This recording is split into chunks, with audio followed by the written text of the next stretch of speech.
Welcome back to Just Giants with Grump and the Cranky Fan, your favorite Giants podcast. I'm your host, the Football Grump. With me, as always, is Mike, the Cranky Fan. We're back to talk about the Giants' 2025 roster and where the concerns are kind of lying. The Yeah. Cranky Fan had quite a sports weekend. Oh God, Grump! It was the thrill of victory and the agony of defeat. You know, we are recording this late Monday night, getting ready for Eastern Conference Final with the Knicks, and as exciting as it was around here when the Giants won their Super Bowls, and the big parade downtown for both of them and everything, but I really can't imagine what this city's going to do if the Knicks ever won a title. I mean, we shut down Seventh Avenue after beating the Celtics, which was a round two series. God only knows what would happen if we beat the Pacers and win the Eastern Conference. And then I don't know. You better bring in the National Guard or something, for this town may explode if we actually win something, and it's really cool. But I can't have success for too long being the Cranky Fan. I just got back from Vegas, where my blackjack sessions, that season of blackjack rivaled the Giants' season last year, and the losses were early and often and quite a bloodletting, to the point that I could not even gamble last night because I was out of money. Something that's never happened. The ATM, couldn't even use it. I was done beyond all of my budget points, or I couldn't spend anymore. So I'm glad to get out of Sin City, back here with you, Grump, and let's talk about our favorite football team. So you were amidst the chaos, though, weren't you, for the Knicks? Oh yeah, I was at Game 6 whenever that was, last Friday, and yeah, it was great because it was kind of like, to put it in Giant perspective, the 2000 NFC Championship game where we beat Minnesota 41-0, and you knew that game was over basically by halftime. In the second half, you're stressed out for a week and you're kicking a team's ass so much, you're just kind of like, I'm just going to sit here and enjoy this and just let it all kind of flow. I know I'm going to the Super Bowl in 2 weeks. That's kind of the feeling what it was like. So it was just a party. And, you're beating a team, your biggest rival, and you're knocking their dick in the dirt and going out, after, and just, I walked all the way home from the Garden. I was in such a great mood, and just random people are giving you high fives and hugs. And it was great. Really kind of what makes it all worth it after the 20 plus years of, the Knicks being like how the Giants have been for the last decade, pretty much. So it's all good. That's awesome. That's awesome. I'm jealous. You got caught up in Yeah, it. it really is, and props to guys like Snacks and Behan and those who are part of our text group that we have, where it's like we're watching the games basically together, and we've been struggling through the last couple of years, and this is, we're all part of this thing. And there's obviously a lot of work to do still. I have to get to play Indiana and probably play the winner of this, definitely play the winner of this Oklahoma City Minnesota battle. But it just makes this a very special run. And because I'm actually older than a lot of those guys, and I remember the great Nick teams of the '90s that were this close, but lost in two finals and lost to Jordan, and back in the '80s when they weren't very good. And so it's like, I've been waiting 46 years for an NBA title. I've never had a World Series. I've never had an NBA title. I've been blessed with four, Giants Super Bowls, three Gator national titles. You know the story, but that'll be big. And let's just keep it going. So New York Giants No, roster thanks for to burst the roster bubble. spots. Yeah. Yes. Going into this year, I think is one story. Uh, I, and I think that there's a whole other story in terms of like the future at some spots, right? Hmm. Um, in the immediate, I am worried about the interior of the offensive line. I like John Runyon as much as anybody, um, but he's not also like this all pro caliber guard either. Um, and Greg Van Roten, I don't really know what the solution is at right guard right now. It's like a collaborative of ideas and some gambles on like Evan Neal. And I worry about what that's going to do to, like, the quarterback position again. And if John Michael Schmitz can't take a step forward or anything like that. And that's just in the immediate, I don't know. Mhm. I'm just really disappointed the more I think about things in the immediate of how it just stinks that they weren't able to come out with more linemen. Yeah. Um, I think, I when we discussed what we were going to talk about, and I was doing my, really a deep dive on this roster because again, with the draft and everything, I kind of I've taken a step back from the last couple weeks thinking about the Giants, obviously with everything else going on, but now it's like, okay, excellent opportunity to refocus. Let's look at this roster and start from the very beginning and from the top down. And I think we have to look at this roster of, you know, in relationship to the coaching staff and the general manager. And, where are we with all of this? And, you know, the biggest fear is what's happened for the last couple of years with the Giants, where this roster is not very good and not very deep. And the worst case scenarios happened where we no longer resembled an NFL team. We resembled a a Clown show. homecoming Yeah. a homecoming opponent for like a major college. It's Southwestern Eastern Arkansas State University for the criminally insane, and that is unacceptable in the NFL. And there's a lot of questions about you know where what is the direction of this team going to be, and those questions were even going back to last year, like during the season. Are we going to fire the head coach? Are we going to fire the general manager? Are we starting over again? What are we going to do? Well, the decision has been made that we are sticking with this regime, and the actions that this team has done seem to indicate that we're in for the long haul with them. And whether you like them or not, it's irrelevant. That's kind of where we are right now. So my initial pass at this roster was, you know, looking at it more from a 1 to 70 or wherever we are right now and thinking about the worst part that can possibly. I'm not concerned right now about is at the top. Like, you know, we'll talk about quarterback, and we know the future of the quarterback is coming up. We know we have, you know, a solid wide receiver in Malik Neighbors. My thing is that I'm more worried about was the floor of this team.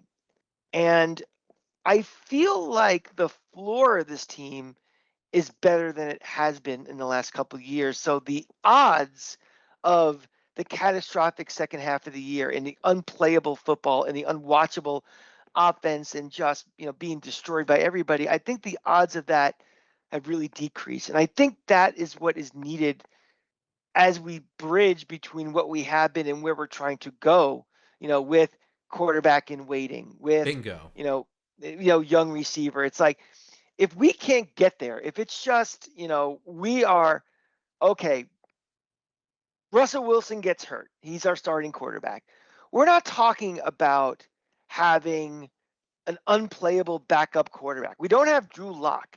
As much as I hate Jameis Winston, the person, he is a he is one of the best backup quarterbacks in the league. He's a guy who's a fringe starter in this league. We're not all of a sudden going to go to, we're not paper thin, where all of a sudden this team is unwatchable, unplayable, can't move a yard or anything. And I feel like a lot of positions we have on here, we have a lot of guys in the back end that are like, all right, the sky is not going to fall if we have a rash of injuries again.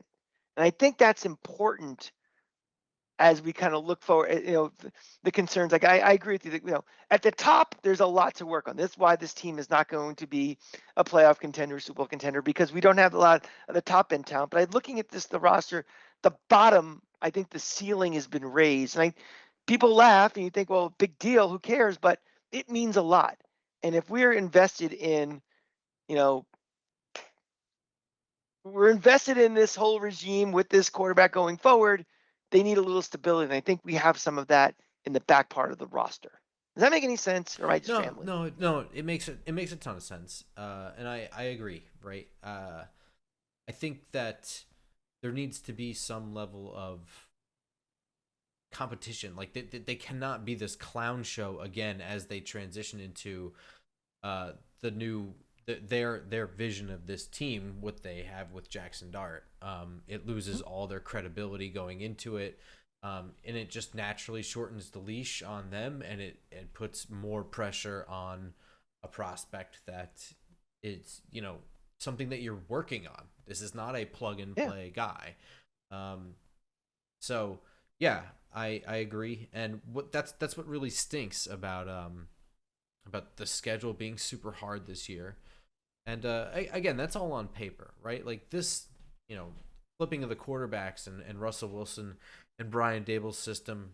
I don't know how that's going to work out, the quick game aspect of it, but maybe Brian Dable really is able to mold his offense around Russell Wilson's strengths in ways that we can't even imagine because we haven't seen it. But there might be, and even things on the margins with a guy like Russell Wilson, which are going to be better. So maybe he's not the perfect fit, or maybe he won't be a fit, but I fully expect this offense to do little things that we overlook, like this team will have better field position because we'll be able to move the ball so much we haven't had in the last couple of years, making it a little easier for our defense. I'm expecting time of possession of this team to improve with a Russell Wilson, so the defense isn't on the field for 50 minutes or something insane. Yeah, that's true. No, so it's kind You're of right. like you're looking. I think we're both looking at this in different ways, but they both are equally valid. You're looking at, you know, how is this team ready to make a step? Like, Russell Wilson, how's he going to do in this offense to make it really good? And I'm looking at it as like, well, these little things that at least we're stabilizing this. And I think for the last couple of years, you know, we're like going into a whorehouse without a condom. At least now we have our Trojans on. So in case it goes bad, we'll be okay. No, I mean I'm agreeing with you though. Like I'm Yeah, yeah, saying yeah, yeah, yeah. like I think that the floor is definitely better. It's hard to say that the ceiling got better. I mean I it did, but in a direct way, what do you think is like the biggest addition here? I mean, we know quarterback, right? But like, is that in a way that you expect us to be scoring 30 plus points a game? Because it's not uh for me. Like I I'm not consistently, I'm not expecting 30 points a game out of Russell Wilson. I think he's the most important because again, I think you're no, pulling this offense out of the muck. So that to me is no the biggest thing. question, no question, most Yeah, valuable, right? But like yeah. outside of that, like biggest upgrade, like where have they gotten better? Like immediately. I mean, like the defensive line, for Defensive end, sure. I guess, Yeah, pass rush. I mean, yeah, it's almost like saying like, what do we do that's better as opposed to position? Like the pass rush is now better. That might be, it may be more consistent or at least deeper to be if that's going to be our strength is the defensive is the pass rush and defensive line. There is now a solid rotation where we'll have at best fresh guys to keep rotating in and out to keep it great, or at worst if somebody goes down, we're not all of a sudden we still have capable bodies to still be an effective pass rush. yeah. Okay, and I'll definitely agree with that. But I mean, we're also hinging on Darius Alexander as being part of that, and I don't know how much this year, but they are certainly banking on him being a part of that in the future. Um, Mm-hmm. but when we basically what I'm saying is what in a nutshell of agreeing with you here is like if you take a step back and look at the entire roster, right? Mm-hmm. Everywhere where they've made additions, these are such transitional sort of pieces that they picked. Like Marcus Bowe is not going to come in here um and and play right tackle. We don't think that's not going to happen this year. We are hoping it's going to happen next year. You know what I mean? I mean, hope it, is the common theme along most of the additions that happened here. I mean, the big name additions are Paulson Adebo and Javon Holland, right, in the defensive backfield. But I mean, even those are like Javon Holland doesn't really they're have the ball complementary production. guys. No, I They're mean, I think they could be. I think that they're gambling on being core guys because they're still young. They're both really young, and they just don't have like certain things all the way. Like Paulson Adebo might be a number one corner. You know, he's definitely a good number two corner. Um, so I And mean, that's what I like, mean by complementary. Yeah, kind yeah, of like okay, they're all right, they're solid pieces, but like, if but this that's not team the is way going to be they've a been in. championship, That's not the way they've been added to this roster. You know what I mean? At least it right? doesn't look that way. So you know, when I take a look back, so I'm looking at it in all regards, right? Like right now, those are like mini upgrades. We think everything that has been added to in this way, with the exception of Abdul Carter, right? Hmm. And unless I'm not thinking of something, right? Like They're stabilizing. Everything we've done seems to be like stabilizers. They're it just seems stabilizers, like a and transition. Like it seems like Cam yeah, Scadaboo is a transition into, you know, a possible transition into Devin Singletary's role, and then having that 1-2 punch just be Scadaboo and Tracy. You hope, right? Marcus Bowe I being the right tackle. You hope. do. All these things. I kind of have this weird feeling you can clip this and in 3 years say I was crazy or say I was a genius, but I think Scadaboo is brought in here to eventually be running back one. I could see it. It's a I little I, I weird don't I don't because think. like the only reason I think it's interesting that he was taken, because I know I talk about this all the time, that Buffalo Bills tree, they just draft running backs like every friggin' year. Um, Hmm. so no surprise there. He went in on a top 30 visit. It's just interesting to me because I feel like he just has a lot of tread on the tires for Joe Shane's liking. Like he's talked about that. So I thought that was odd. Like he's definitely like a heavy ball carrier. A lot of rushing attempts under his belt. So I But just this thought that was offense is odd. never. But this offense is never going to be a running back carry dominant offense. So even if there's extra tie, it's right on the tires. It's not like, okay, I'm now going to beat the shit out of these tires going forward. Yeah, no, Would I you mean, agree with that? yeah, I would agree with that for sure. So I think that risk is a little minimized by that fact. I mean, if this was going to be like Tennessee was or something, okay, yeah, I completely in with that. But I don't know. I just have this hunch about him that you know he's got those special traits and that special something that don't be shocked if he becomes running back one. And then but being a nice kind of like a nice duo of him and Tracy being like your little Batman and Robin type of thing. But I mean, I I would don't love think it. that. I would Yeah, absolutely love I it. I just don't think the goal is like, okay, Singletary's probably in his last year and he's going to be, clearly the backup guy who spells Tracy. I think there's bigger. I think they're looking. I think I think they're. I think he kind of fell a little bit to them. I think they're taking advantage of that and saying like, this guy's a stud. It's my hunch. I mean, I would love it. It would be that's my style of football right there. I love a 1-2 punch like that. I love like, just like smack you in the mouth kind of stuff. Yeah, Um but I mean, again, it falls into that hope thing, right? Like it's just all in their aim that that these things happen. Like I feel like we're still waiting on like Theo Johnson. Like, is that gonna work? You know, and then there's other things where it's just like there are other guys that I don't know what you do with, like Wandale Robinson, contract year, Daniel Bellinger, contract year, um, Micah McFadden, all these guys yeah. that it's just like they're not bad, they're not poor pieces. Do I just want to hold on to him because I'm familiar with him, or is he actually, worth retaining? At what cost? You know what I mean? All these things to consider. They're all question marks at the same time. Um, There are also question marks for but they need to be answered at this very moment. of course. Like, Yeah, but pretty soon. So I'm just saying, like, pretty soon, it's pretty soon. funny. It's funny how transitional this particular year really is, and it does appear that the floor has been raised. I think they've done a pretty good job of raising the floor. It's unfortunate that they have such a on paper difficult schedule.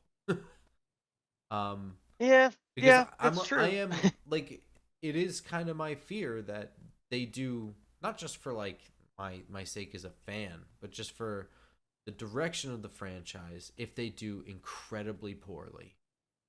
Um, by the standards of very loud fans in the form of banners, you know what I mean? I think there's two types of I think there's two types of 6-12s or 6-11s, like with a 17 game schedule, 6-11s. There's just not you're not a winner. You're kind of mediocre. You're competitive, but you lose. Maybe a little bit of bad luck in a couple of games, but you're competitive. And there's what we've seen the last couple of years where this is not competitive. And yet they may win a game or two or something here, but it's almost falling ass backwards lucky into doing it. And I think, we have to. I think the average fan might be over this and won't do it anymore. But we have to look at how does this team? It's going to be the eye test and the smell test. How does this team look after this year? Does this team look like there's a functional core that we're going to build from, and we want to keep pursuing this, or do we pull plug? And the average fan probably doesn't want to deal with this anymore. But that's kind of where I am. That Sure. you just tell me we're 6-11. My immediate, if you put me in a time machine and say, guess what, you're going to come out in January and you're going to see this team is 6-11. My very first question is, well, what were the two biggest reasons why we were 6-11? Is it another situation we've had the last couple of years where everybody gets freaking hurt and we're playing, Guidos off the street, or is it because we started off 0-5 but all of a sudden we won, 4 of our last 5 games, but like not because of garbage time, because we actually were a cohesive team. I don't know. This is a vibe year to me more than it is a black and white. This is the record year. There was an amazing burn on Tommy DeVito. Um, uh, Sorry, guy's a third string quarterback. He's not going to be here anymore. And that was just very funny. So I mean, I guess this has to factor into it. When does Jackson Dart become a loud conversation, and how oh bad is that? well, I mean, like, I don't think. Here's the thing. How is it that Minnesota was able to stave off? I mean, I guess they didn't have the opportunity with McCarthy, right? It was like the last preseason game. I wonder how loud that was getting. The call During the to have, preseason, yeah, for McCarthy to start. I don't know. I don't think you do that. That's something that back when I lived in Tampa would be much more of a talking point than like some of these real educated towns are. Like I feel like the Minnesota fan base is a pretty good fan base. They're not cheeseballs like down there. Where if I remember listening to sports radio back there in the '90s, like bitching and moaning about the play calling in preseason. Oh Mm. my God, this vanilla offense. This is what we're gonna watch all year. Like I that would be one of those. Why isn't McCarthy starting week 3 of preseason? Because I can't watch this shit anymore. I don't see Minnesota as a fan base that's like that. Yeah, yeah, okay. Um, Yeah, I think here it's gonna. I think what this is gonna sound really stupid, but maybe I'm onto something here. Getting Jameis as your backup, a guy that for some unknown reason to me, but people like. I see where you're They going like with his this. they like his personality. They like his, they like he's kind of like how Fitzpatrick was, where, Fitzmagic. Whenever he comes off the bench, those first 2 games, they win. And everyone's like, there's Fitzmagic again. Maybe he should be starting for a while. He has a little of that in him. And I think that the bridge from Russell Wilson to Jackson Dart, there's a placeholder in the middle and someone that this fan base, will kind of like. So I think the call for Jackson He Dart, replaces Tommy DeVito. He's like the B story. yeah. So, if Russell Wilson is playing poorly or this team is 0-4 out of the shoot and Russell playing halfway decent, I don't think you're going to get the call right away for Jackson Dart. I think the narrative has been set that he needs to sit and be prepared. I think the, that narrative has been set by the team, and I think by other shows and stuff, where I don't think the average fans like get this guy in here right now. But I think a lot of that be tempered because like get Jameis in here. I think you'll hear calls for Jameis earlier than you probably would have expected. I don't think it's going to be on. And if they have to put Jameis in, so be it. Again, he's another functional quarterback who can play in the NFL. You're not throwing the season away by saying, okay, we're going to bring in Tommy DeVito, where season's over. So I think that cover of Jameis will keep Dart on the bench until the team thinks he's ready to play. That is, you think that was intentional? That'd be some 4D chess Oh, too. that was exactly what I was gonna say. As the first move. Remember, who's the first quarterback they acquired? Jameis. Then they got Russell. Then they had the draft. So I don't think that was intentional. I think that was. But I mean, like you go into the off season with a plan. I mean, Yeah. Wow, I mean, they had to trade up for Jackson Dart too. Do you think? Well, think about it though. If that But I was mean, the all plan, those like even if you don't know like the yeah. you have to remember free agents. It's not just I go to the grocery store and take somebody off the shelf and I bring them home. Free agency is you have to convince the player he wants to sign with you.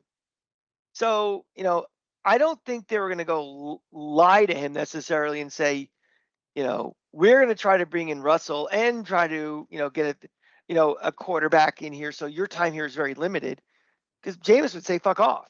Mm-hmm.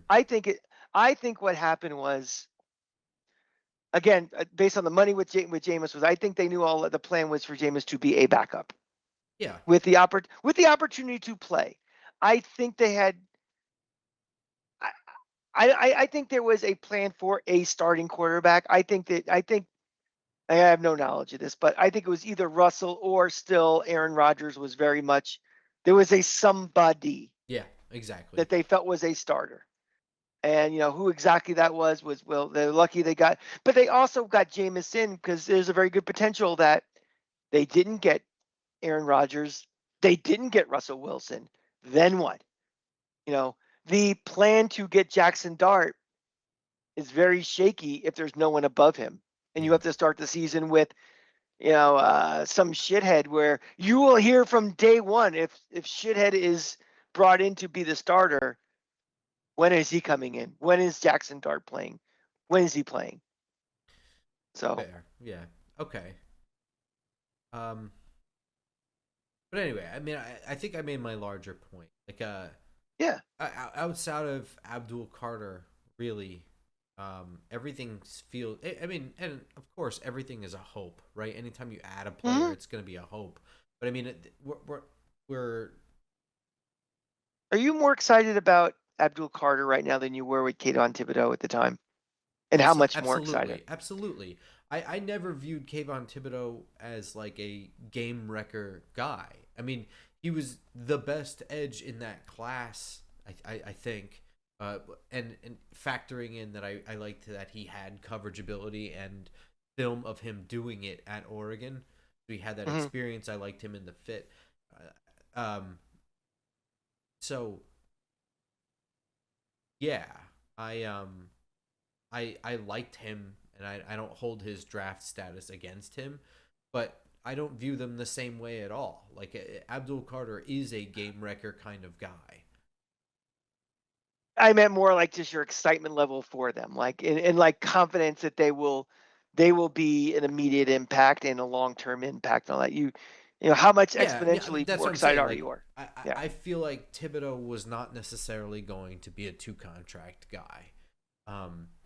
Oh, see, I was a little more excited about him. Not that I was guaranteed, not as excited as I am about Carter, but I had a little more expectation, I think, on Thibodeau. I think even we talked about this back when we were discussing him, back when. Yeah, no, I mean, he just.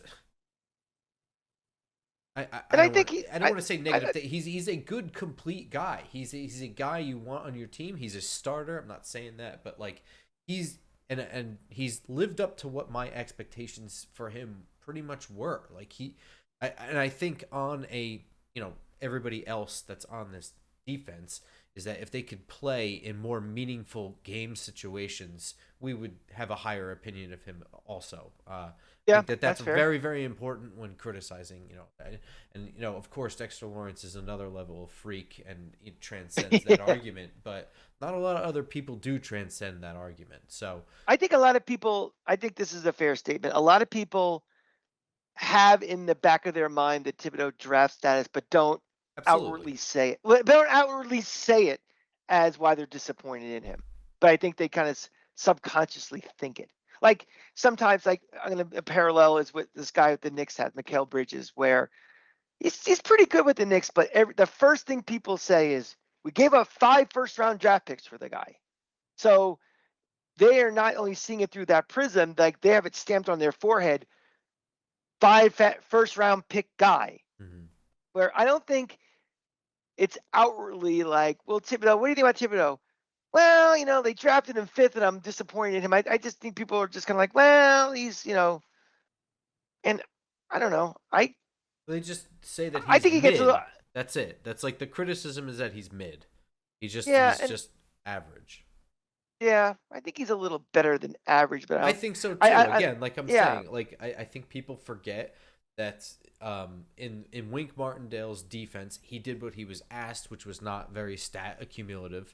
And then in mm-hmm, Shane Bowen's defense, which is supposed to highlight him more, um, the team actually started off with 22 sacks. You know what I mean? Like yeah, they were ruling all over the place, but the team sucked. The team which we wasn't talked about a good. lot. The Yeah, defense was on the field too much. I mean, like, and in general, the criticism and, on him is he doesn't really make a ton of splash plays. You know what I mean? mm-hmm, So like mm-hmm. there is some level of argument to be disappointed, but that's, you know that's just part of it. Like he didn't make that jump yet. We haven't seen him in a perfect situation, but whatever. It doesn't matter. I I, also think I, here's another layer though. I think the 5th and 7th pick were used for Thibodeau and then Neal. And I think there's some level of attachment to Neal's being terrible. It's almost like Thibodeau has yeah, to be even better to make up for the fact that Evan Neal was such a disaster. Like if Evan Neal yep, were even a functional backup tackle, or it was just like, he's like a fringe starter right tackle, but like really he's a like we see him at backup tackle and he is just horrendous. He's just not a tackle. It's awful. We don't know what the hell he actually could be. We're gambling on him moving inside, we think. You know what I mean? It's like he's got to make up for all that. mm-hmm. Yeah, I mean, like, think of like even teams are always connected. Like they're always going to be. The Buccaneers and the Seahawks came into the league at the same year, and they're always going to be kind of like compared to each other, especially in the early years and for a long time. And I think Panthers and you're right. Jaguars. Yeah, exactly. Yeah, sure, sure. So it's kind of like you're related, but you're not at all related. But you're just, it's a lazy way to look at it, but it's unfair. But it kind of is what it is. Yeah, absolutely. Go back to what you said before, how you kind of kicked this off, like concerns and things that weren't addressed.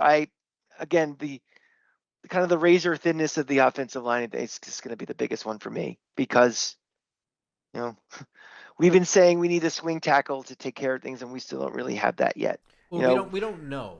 I just listen. Just because I disagree with James Hudson as a choice, and Stone Forsythe as choices for backups, and and because I'm nervous about what Marcus Bowe is right now and in the immediate, doesn't mean that I know anything. You know what I mean?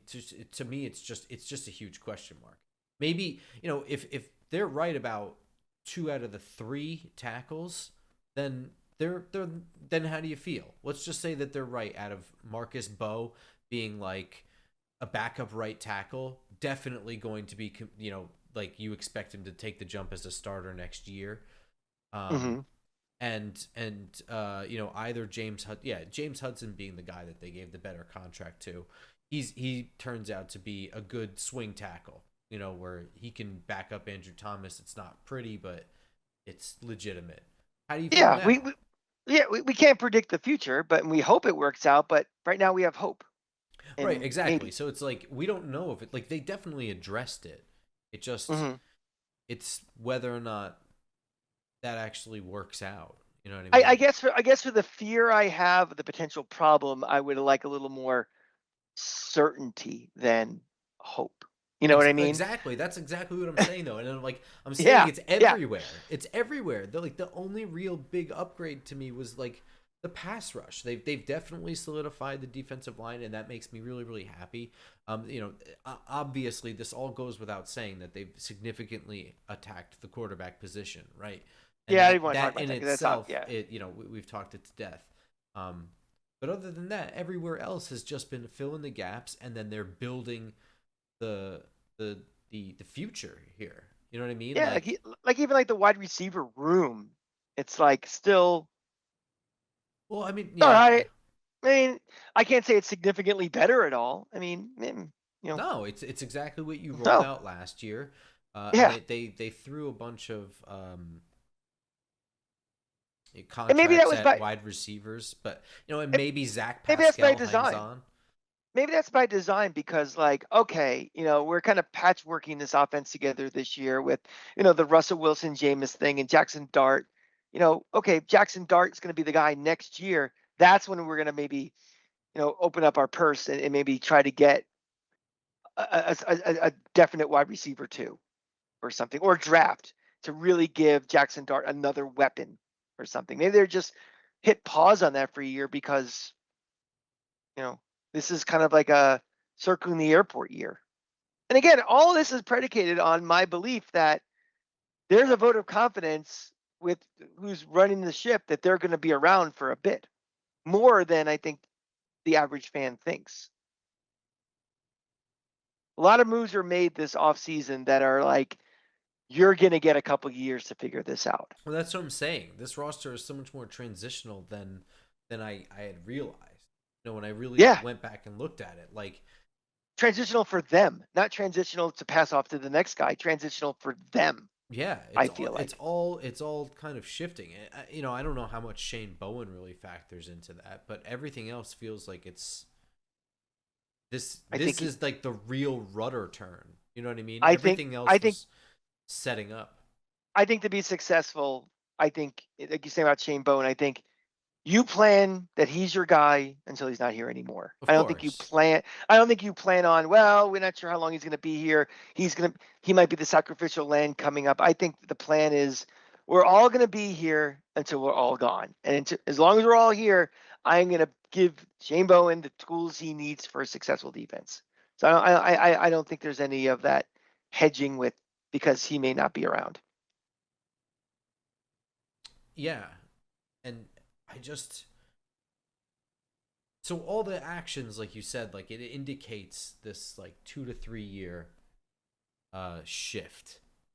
Yeah, Um and but it doesn't sound, at least to me, or how does it sound to you, how Merriff like speaks about it?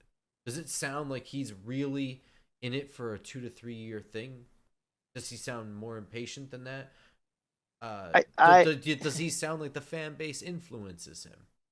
I'm going to put a lot on my asterisk, what I always say that I don't care or believe what these guys say in Okay. public and All right. in the media. I think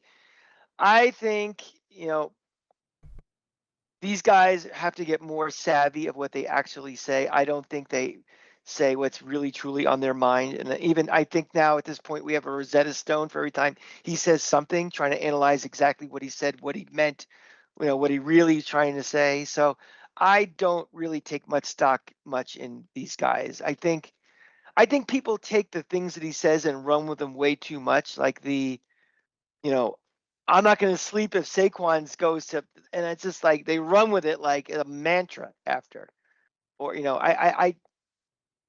I, I am sure they have very candid conversations daily, hourly when you're leading up to the draft or leading up to free agency, or as they're making decisions on staff to retain for next year and all that stuff. So what they say to the public and what they squeak out to the media, I think is just,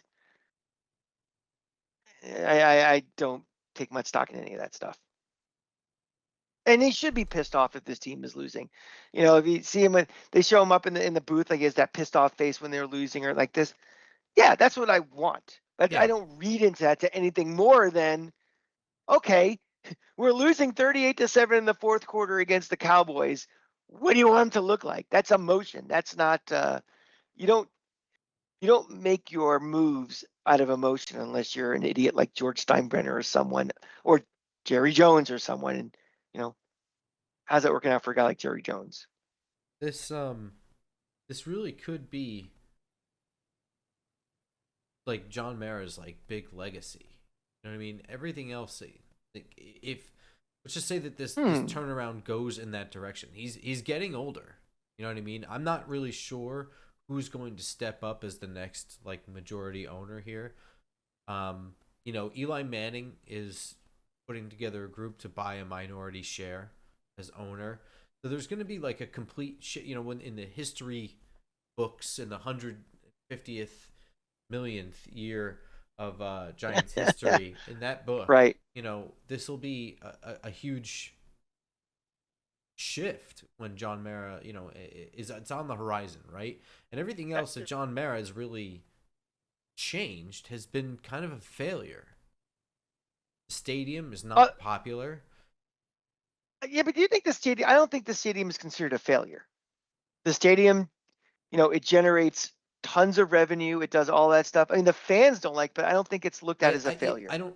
Uh, yes, I think from an I don't. NFL standpoint only, Yeah, the stadium's a failure. I don't think the Maras or the Tishes or um, the Johnsons on the Jet side look at that stadium as a failure at all. They got a Super Bowl out of it. They get, eh, again, lucky where they are. It's in northern, New York, New Jersey area, so they get all the things they That's want. fine But whether they care about it or not. It's just yeah, you know when people look back on things, it will be the common opinion of things. It will what's be I think regarded as a failure. if Merritt dropped dead this afternoon, I think the lasting legacy of him is going to be the Hard Knocks video Oof, yeah. of him. It is. I mean, did they win the two Super Bowl, the two Patriot ones? He was firmly in charge then, right? Yes. And maybe it's a little bit of recency bias that that Hard Knocks was just last year, but I really think that those two Super Bowls are going to be in the second paragraph of the obituary. I think it's going to be, you know, nice guy, well respected by the league and his peers, but the team slowly descended into mediocrity, and the exclamation point of that mediocrity is this clip of him wandering around like, you know, Joe Biden in the White House, just kind of wandering and just not maybe 100% lucid and saying so, like, kind of like the old uncle. And that's sad, but Well, I think his legacy would really just be it just yeah. I don't know. You're right. It would be that. It would be. I don't know that it would be the second paragraph of his obituary. It's a pretty doom and gloom obituary, but yeah. Um, well, I mean, yeah, I mean, he has won two Super Bowls. yeah, I mean, 100%. But he the was the he other was thing, very involved. He was very involved in his organization when they won the other two, right? I'm sure in the late '80s, early '90s, he wasn't a ball boy. Like he was, I'm sure he was working his way up the organization in some capacity. that's fair He enough. had, so that's all part two. You know, again, we don't like to talk about these things, but the value of the Giants is exponential right now to when it was to when he took over as the managing partner. Well, I mean, I didn't mean to bring this up as like a chance to shit all over the guy. It's just it's what the way I think No, about it. no. But what I'm saying is that like this really could be the chance to change that down. Like I mean, if this goes in a direction where Brian Dable has, let's not say a Bill Belichick like career, but let's even put it in a Tom Coughlin level of career where it was like 10 years or whatever it was, right? 2004 to 14, 15, 16, 15. So, like a 10-year career where Jackson Dart is like the future. Let's even say that it gets extended even further because Joe Shane and Brian Dable have this relationship where Reese and Coughlin didn't, and it's 15 years. And, whatever. That's like a huge shift right there. Sure. I mean, narratives can change after, like, nobody's narrative changed more than a guy like John Elway. I mean, anybody who's listening to this show now who's in their 30s and, maybe a little older, maybe probably a little younger, thinks that John Elway is an all-time great, won Super Bowls. John Elway was thought of throughout the 80s and into the 90s as a guy who could not win the big game. Right. I mean, how many times did the Broncos get to the Super Bowl and lose? How many times did, all these things happen? How many times was he second fiddle to Elway, to Marino, or Right. to Montana or Young or something? But he won that Super Bowl with "this one's for John." That was the iconic moment. Wins again the next year, and then all of a sudden, that narrative of the 15 years before is washed away.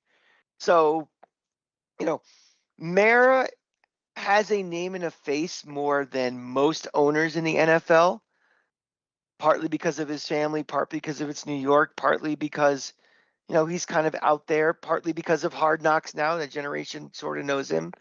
So there is a chance at a final act. Um, but that final act has to start happening because right now I don't feel up to this point, it doesn't feel like we're building towards that final act. No, I mean, the well, I biggest, mean, it feels like we're building towards it, but I don't know. We could be changing the rudder of this ship off a cliff. I have no idea. yeah, I feel like, we're changing that. It's like right now we've just planted seeds, but nothing has come up out of the dirt just yet. Like we just dropped the seedlings in and like we're starting to water. It's hard for me to tell if I'm hopeful because I know that this is a change, or if I'm hopeful because I actually like the change. You know what I mean? Like I know that this is the pivot right now. And that's what gets me like excited. Like I know like this year I know what I'm looking out for, and I really am waiting for the big strong pivot to Jackson Dart in the following year. Like I understand the trajectory and what to look for now. It has a face and a name. You know what I mean? Hope So like Hooper I wins. get that. And I Yeah. just don't know if I'm excited just because I know that that's where we are, or if I'm actually excited about this particular direction. I can't tell. I feel like the free fall is over until we Exactly. drafted Like until we drafted a quarterback, and it could have been anybody. Just long as it's somebody, the free fallingness is over, and at least there's something to anchor yourself to. And it might be a false god. It might be, a waste of a time for 3 years, and we're doing the same thing again in 3 years or 2 years. But it's something to look forward to. And I think for that, and also because I think I said this on the show a lot last year, I emotionally checked out of this team last year. I stopped being pissed at every loss. I stopped like just being embarrassed. I'm like, I don't feel anything. And maybe that's a good thing. And I think because of that, kind of, I don't feel anything. I have nothing yet to feel about. So I'm just sort of like, let's just see how this process plays out. And maybe that's the right way to approach this. It's, just being you know, I, detached. I'm not walking to the stadium in September with a backpack of 10 years of patheticness on my shoulders right now. I know it's there, but I'm also like, all right, well, let's see what these moves are and let's see if there are green shoots and let's see, are we setting ourselves up so when Jackson Dart eventually is the quarterback, we're not starting at an expansion level team, which he could have very well started this year at. Who knows? So, you know, we just need to see more. I mean, that's the problem with the off season. It's all what if, who knows, what if. We're done with the draft. We're done with pretty much the vast majority of what this roster is going to be. There'll be some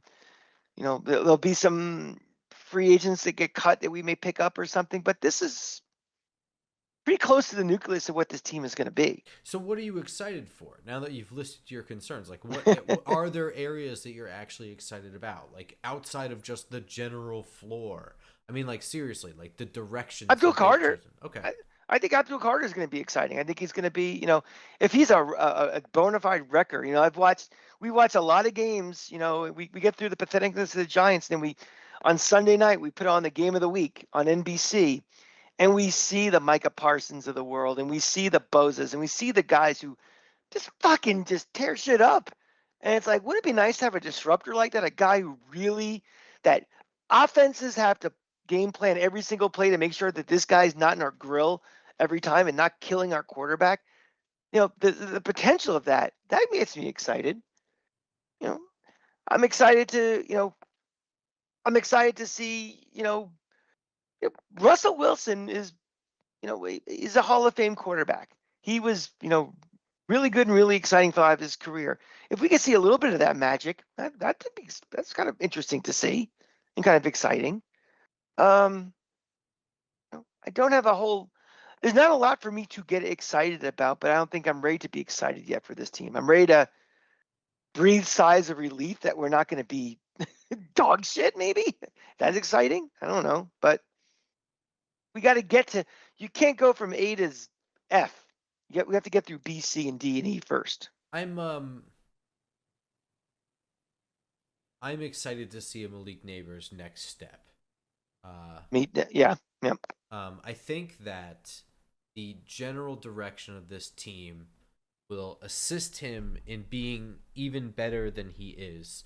It felt a little bit like last year was so disjointed, it just felt like street ball. Like he was still awesome, but like everything just felt like street ball, where it's just like everything's underthrown and like he had to be awesome. Yes, exactly. And he just wasn't really in an offense, and they weren't even playing offense. They were like playing whatever they could game plan for the week based on their shitty roster situation for like more than half the year. And like even before that, we don't know how much they were catering to Daniel Jones' strengths, weaknesses, or post-injury issues.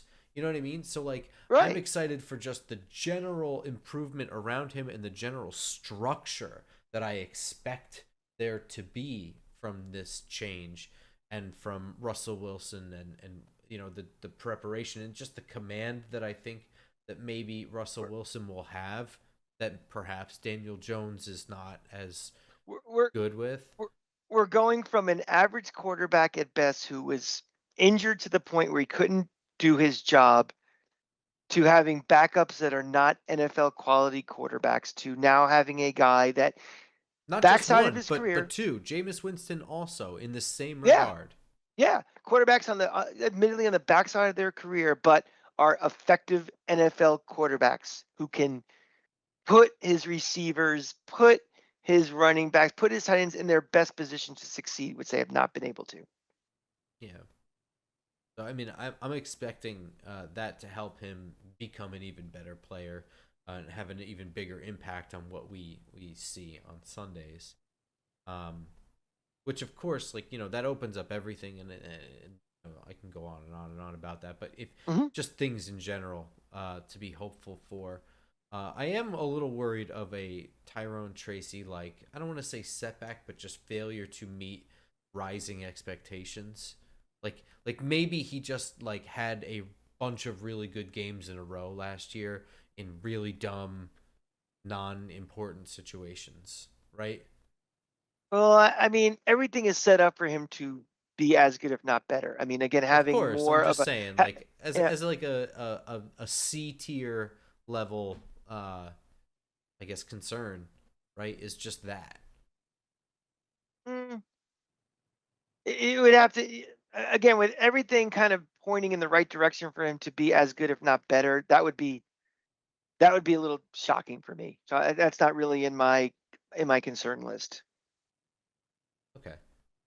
Yeah, I for him to kind of make us excited last year with everything kind of not in his favor, when all of a sudden now we're kind of greasing the skids a little for him to be more successful. I would think That's fair. even if he was what he was last year, like maybe he doesn't take a jump, but just the environment he's going to be in and the offense to be in should keep him to kind of the production levels he was last year. Even if he's not better than he was last year. I get you. But otherwise, yeah, I don't know. That's it. That's the roster. Yeah, I mean, I think one of the things we talked about as we were prepping for this is like, what are expectations for any additional pickups like cut down day Oh guys? yeah, What are yeah, yeah. Yeah, I mean, I think because the floor of this roster, we're in a kind of a tough spot right now. It's like the things we really need, we're probably not going to get from a cut down date perspective. Like we just spent some great deal of time talking about how the floor of this team is raised. Well, cut down day guys are guys where it's like you need to help build that floor up.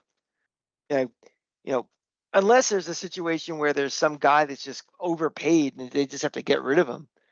I really don't think there's going to be anybody we're going to get in August that's going to make a significant factor. I mean, I'll tell you one position I think we might be able to get, which I've been kind of banging the drum for quite a while. Maybe we get a kicker. Oh yeah. I mean, at this point, you gotta. They have to, right? I mean, I think kickers are kind of a dime a dozen. I think you always hear about some guy getting cut. It was like, oh, in the preseason game, he was 3 for 3 in field goals, and the next day he's looking for a job. Mm-hmm. So I think that might be a position, and it's doesn't get as much talk time, Oh, but it's kickers, but important. it's very important. I mean, Graham Gano has not been good, and he gets hurt a lot, and he gets paid a lot of money. And yeah, and we need the cash. So yeah, We need the cash. I think that's goes without saying. Yeah, but for sure, that's definitely a thing you could do cut down day. You could just kind of roll with Jude McAtamey, the international guy they have, through all of preseason, and then just make your decision on cut down day. And if Jude Hmm. McAtamey is fine, then he's fine. I mean, maybe I don't know. I guess you can bring in I mean, somebody else, but if he's fine, he's fine. But all of a sudden, you look on the waiver wire, and all of a sudden, somebody's like available. You grab him. yeah. You may not go in planning to grab a guy, but that would be something that I'd be paying extra attention to that day. Um, I think there's other spots that you can really upgrade, and it comes down to how much money they have to play with. But I think that you can always find like a solid veteran on the back end of his career, but like Mhm. I don't want to necessarily say journeyman, but maybe a guy who's been with like two teams for like a good chunk, like two like medium sized contracts, and then one other team for like a small one, something And like then he's that. bounced around a little bit in the back end. Yeah, He's been like on like two. I He's been on 3 teams in 5 years after being on one team for 8 or something something. like that. Yeah. Mhm. Um, Mhm. I think you can get those at the defensive backfield and like slot wide receiver, even Oh, some level of like possession wide receiver. And I I was gonna think that say they just. need that like depth wise, right? I was gonna say wide receiver just for some more competition. You could still bring in a guy late and just come, for that final push for. But I'm just saying, like on cut down day, like you can always find like a guy who's like, ooh, that's actually like way better than what our plan was gonna be. You know what I mean? Hmm. Hmm. I think you can find that. Like wasn't like Fabian Moreau was that? They picked him up Hmm. and he was just cornerback too, and he was I, good. I feel like there's been a couple like receivers we've gotten over the years are just kind of like, I just think you that there's know, so many of them that guys that are perfectly serviceable but are just a mhm. little bit older are just they just don't command a lot of money. There's just too much Yeah. supply for the demand. And guys aren't cut because they suck. There's No, not at usually a all. reason why. Yes. They're Yeah. just I not mean, as electric as the new guy. Like whatever team has him has a more yeah. electric guy, which made him expendable, and that's it. Like I More just and I electric or more cheaper, or we're gonna get that too. 95. Yeah. We're gonna get 90% of the production for 40% of the cost. Yeah. They're gonna make that move every time. So I think they'll do one of those. I think they'll definitely um, be looking for a slot wide receiver on the cheap around like camp time, like veteran Hmm. style. You know what I mean? Like Cole Beasley ish kind of situation. Did we pick up Cole Beasley kind of after a cut down day? No, he was in camp, so it was He was in before. camp. Yeah. Okay. Okay. I'm Um, thinking of somebody we got in the last. I'm getting old and feeble, Grump. I can't they did remember they these did a things anymore. bunch. They had like Paris Campbell. That was the year they had like seven Right. slot wide receivers. Right. Right. Right. Um, But yeah, I think that's something they'll definitely do because there's just nothing there. And then in the defensive backfield, I think only if something really shakes free, like something really Hmm. good. I think they're still gonna hold on tight that like Trey Hawkins and Cordell Flott are gonna be decent depth this year. I don't know why, but I think they will. I think they're just here, and I think it's next year. I think you're going to see maybe some draft capital spent back there, but I think right now Yeah, you just kind of agreed. roll the dice. Yeah. Okay, who knows next year? Again, if you know what's his name's a sacrificial lamb, or if we have a complete blowout and we start over, it might be looking for completely different personnel back there too. So I think, and again, you can't fix everything in one off season. So No, no, no, no. But yeah, yeah, I just think that if they have the money for one, it's going to be wide receiver because there's just a greater need, and I think they still think highly of their former draft picks enough to be like proper depth, which yeah. I think I disagree with. Do But you want to take this is I didn't prepare you for this question, but who on this roster would you see would be looking at this in reverse would be a surprise cut on cut down day from this roster? I hate this question. Um, Sorry. no, I know. Just in general, this is like my least favorite question. But because like, what's a surprise? You know what I mean? Like, uh, so the obvious ones are what, like Nacho and Gano, because they're expensive and they're Yeah, one's but those aren't not good enough. surprises. I Exactly. mean, do you see a guy like Hyatt getting cut? Is that a surprise? He hasn't played at all. Does that constitute a surprise? I think it's kind of a surprise. I think again, the combination of that he's cheap, the combination that he's been here, the combination that now he has an actual a quarterback who might be able to get him the ball and what he does best. I think it would be a little bit of a surprise. I mean, Since on the one hand we're talking about we may be trying to get another receiver. Well, you said a slot receiver is a cut down, but still receiver I think is a spot we could look for making an addition. But I think it'd be a little bit of a surprise if we but gave up on him right now. but they've already made the moves where it's like they're prepared for him to just not be a contributor. Like they re-signed Darius Slayton to a long contract, and I know that like there are other reasons why you do that. Like Darius Slayton is more than just a downfield stretcher, but he is a downfield stretch guy. He is the really fast guy.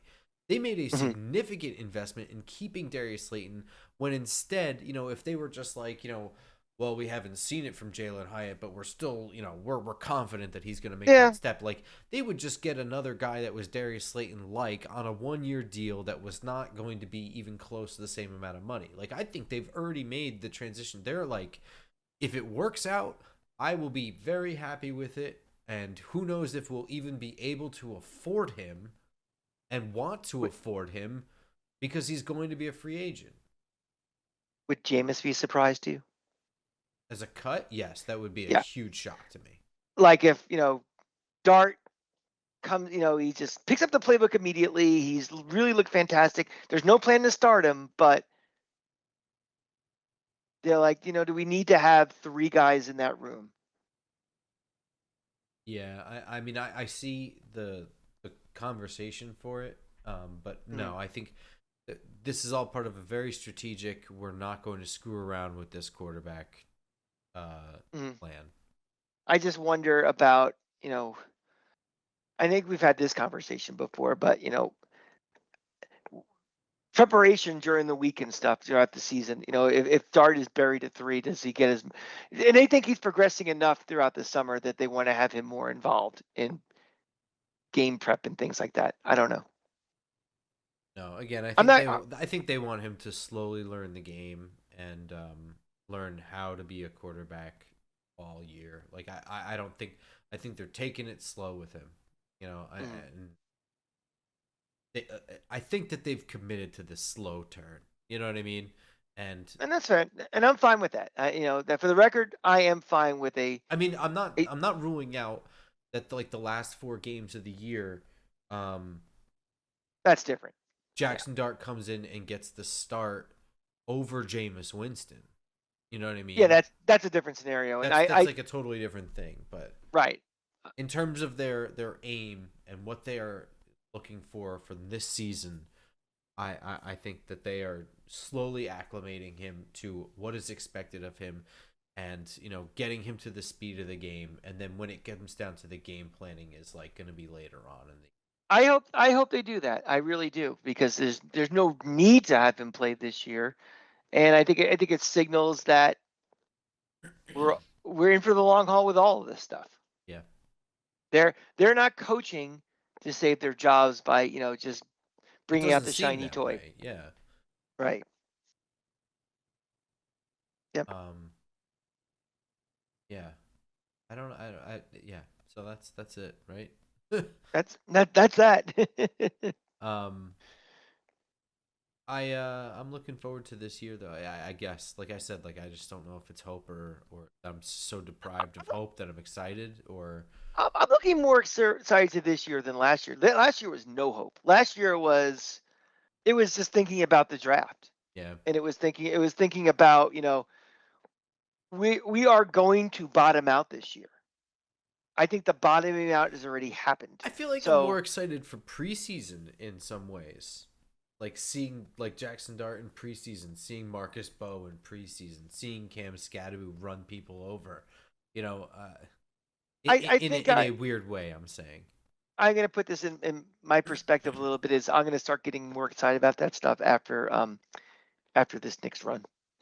I Oh mean, those yeah, are true. things like, yeah, I'm looking forward to, yeah, but like, this was a year like a typical the Knicks blow and they're out of the playoffs already. Yeah, I'd be more focused on, all right, well, okay, baseball's going on, but that's just your daily soap opera.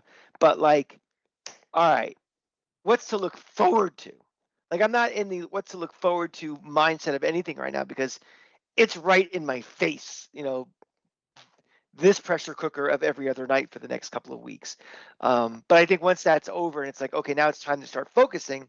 Yeah, I am looking forward to seeing, you know, uh, all of it. I'm looking to seeing the rookies, to seeing, seeing Abdul Carter out there. Seeing you'll see Jackson Dart in preseason, and just getting a little taste, like your first little, if he's out there for 2 series and he throws one nice pass, and you're like, oh, okay. That little bit of hope goes a long way, especially when you've been wandering in the NFL desert for so long, like we have, or the NFL does, not the NHL desert. That'd be silly. That'd be silly. That'd be um, Ranger fans. oof. All right. So next week is Memorial Day. Holy Jesus. Yeah. How Um, about that? and I don't know what the Knicks schedule is going to be, so I don't know if there's going to be an episode next. But we should start our pens and pencils. I'm ready. I'm ready to do pens and pencils. I think, looking at the schedule and stuff, so maybe start thinking. Knicks are Wednesday, Friday, Sunday, Tuesday, Thursday, Saturday, Monday. So that's pretty easy. So there will be no Nick game on Memorial Day night. on Memorial Day night. We are. I am going with Mr. Snacks down to Indianapolis for Game 3 of the Knicks versus the Hicks. So if everybody wants to set their bail money now, send it to Just Giants. We'd really appreciate that. There you go. That would be a lot of fun for us. But yeah, I'll be back. Game is Sunday. I'll be back Monday morning. So we could definitely do another start pens and pencils on Next week. Monday night. Okay. Sure. So when everybody gets back, back in their cars, and or however you get to work or whatever, we can start our journey with that. All right. So you know where to find us for that. We'll see you Where do guys we next find week. us? YouTube, iTunes, Spotify, SoundCloud, of Mm, course. yeah. And where can they find you when you're not doing this lovely program? I am currently co-hosting the Giants Nation show with Bobby Skinner, Robert Pig Skinner, his full name, and available. Makes Also, sense. I'm also on Twitter at football_grump, along with the show at Just Giants Pod, and you at the Cranky Fan. You know what you should do? You should hit the like and subscribe button for his show, our show, and for Talking Giants. Just do them all at once. 1, 2, 3. So you have us all. That'd be a nice thing you can do for us. and leaving 5-star ratings, that sort of thing. Nice Yeah, comments for the yeah, algorithm and whatnot. for the algorithm. We're all about the algorithm. You can say how much you hate me on there, and I'd be more than happy for that. So it'd be great. All right, so next week we will start our famous pens and pencils exercise for the summer. I'm excited. It's one of my favorite things to do, I and love it. A lot maybe of fun. we'll take it slow and do only like two games per episode or something this summer and drag it out. That's a thought. Training camp. Yeah. Yeah. I mean, we're only in the middle ending of May. We have June, July. Yeah. Yeah. We'll see how it goes. We'll All right. plot it out. All right. See you guys next week. Until then, go Giants. Go Giants.